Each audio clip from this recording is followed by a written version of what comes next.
प्रभु यीशु मसीह का धन्यवाद हो। प्रभु यीशु मसीह के महान और उत्तम नाम में आप सभी को बड़ी आशीष मिले।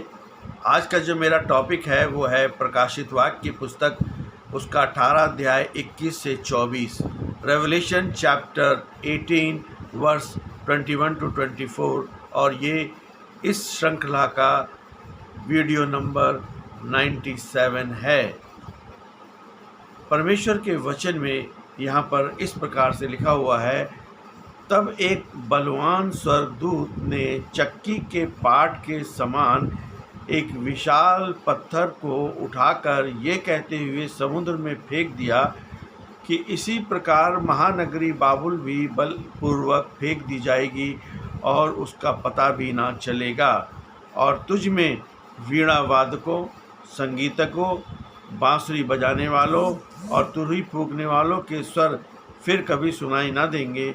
ना किसी कला का शिल्पी तुझसे फिर कभी पाया जाएगा और ना किसी चक्की की ध्वनि कभी सुनाई देगी। न दीपक का प्रकाश कभी तुझ पर चमकेगा और ना दूल्हा दुल्हन के स्वर तुझ में सुनाई देंगे। तेरे व्यापारी संसार के महान व्यक्ति थे और तेरी जादूगरी से वे सब जातियां भरमाई गई थीं।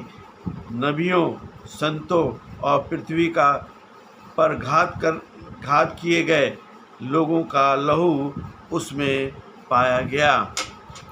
प्रकाशित वाक्य में यहाँ पर हम देखते हैं कि यहाँ पर बड़ी बेबीलोन यानी कि बेबीलोन द ग्रेट के अंतिम हिंसक और पूर्ण विनाश को दर्शाता है। बाइबल के विद्वानों के अनुसार जब संत यूहन्ना ने 95-96 एडी में पतमस द्वीप पर दर्शन देखा था, तब बेबीलोन साम्राज्य मिट्टी में मिल चुका था और ये बेबीलोन का एक कोड था। रोमन साम्राज्य तत्कालीन इतिहास के संदर्भ में बेबीलोन असल में रोम को दर्शाता है और उस समय रोम मसीहों पर भीषण अत्याचार कर रहा था। चूँकि रोम के खिलाफ खुलकर लिखना मौत को बुलावा देना था, इसलिए यूहन्ना ने गुप्त नाम बेबीलोन का प्रयोग किया। चक्की के पाट का प्रतीक द मिल स्टोन सिंबल।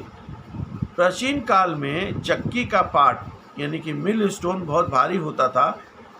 स्वर्गदूत का उसे समुंदर में फेंकना यिर्मयाह 51 63 to 64 की ऐतिहासिक घटना को दोहराता है, जहां यिर्मयाह ने बेबीलोन के पतन की घोषणा के लिए फरात नदी में पत्थर बांधकर एक स्क्रोल जो है उसमें भेजा था, यानी कि स्क्रोल जो है उसमें फेंका गया था।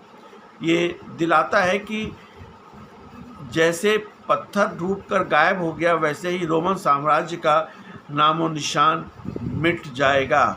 संस्कृति और आर्थिक पतन। वचन 22 और 23 में संगीतकारों और व्यापार के बंद होने का जिक्र है। इतिहास के रूप में रोम अपनी भव्यता, कला और वैश्विक व्यापार यानी कि ट्रेड रूट्स के लिए प्रसिद्ध था। दूर दूर के व्यापारी रोम के द्वारा अमीर हुए थे। शहीदों का खून, द ब्लड ऑफ सेंट्स। वचन 24 ऐतिहासिक सच्चाई बताती है कि सम्राट नीरो और डोमिटियन के शासनकाल में हजारों मसीहों को शेरों के आगे फिकवा दिया गया, सूली पर चढ़ाया गया और जिंदा जला दिया गया। रोम सचमुच संतों के खून से रंगा हुआ था। आध्यात्मिक रूप से बड़ी बेबीलोन केवल एक प्राचीन शहर था या रोम नहीं था, बल्कि ये एक युग की उस सांस्कृतिक और सांसारिक और अभिमानी व्यवस्था यानी कि वर्ल्डली सिस्टम का प्रतीक था जो परमेश्वर के खिलाफ खड़ी होती है। पहली बात यहाँ हम देखते हैं कि पूर्ण और अपरिवर्तनीय विनाश, फाइनलिटी ऑफ जजमेंट।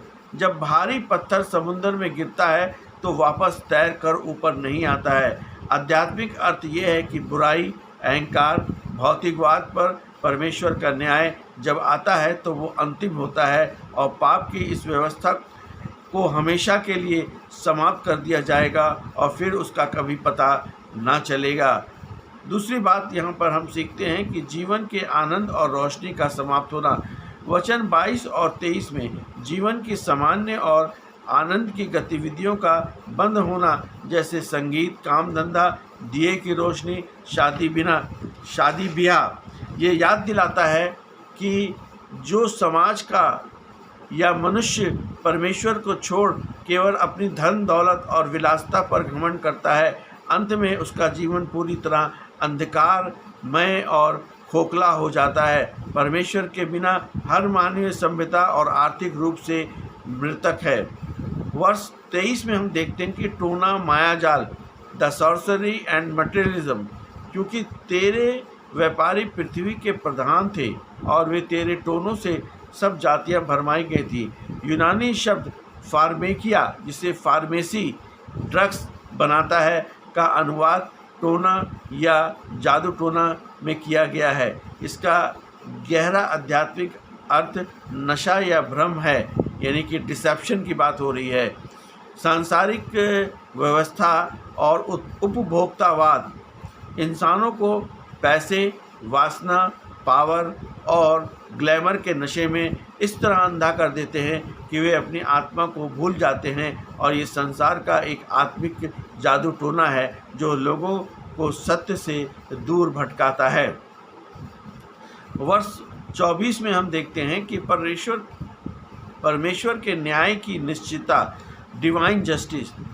वचन 24 न्याय के तराजू को दिखाता है। परमेश्वर अपने लोगों पर हुए अन्याय या अत्याचारों को कभी नहीं भूलता।